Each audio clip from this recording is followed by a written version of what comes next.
أمير المؤمنين علي بن أبي طالب الصلاة والسلام على أشرف الأنبياء والمرسلين سيدنا مولانا ومولى الثقلين جد الحسن والحسين أبي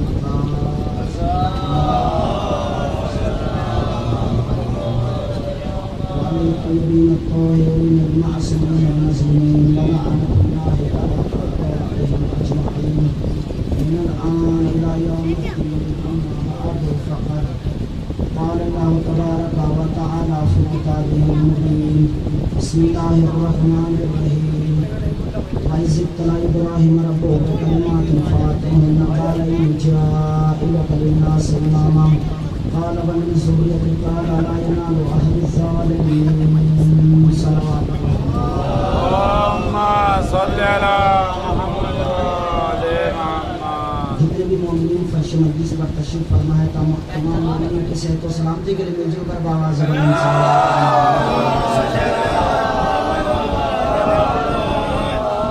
ایک جیتی نات کی باواز بلند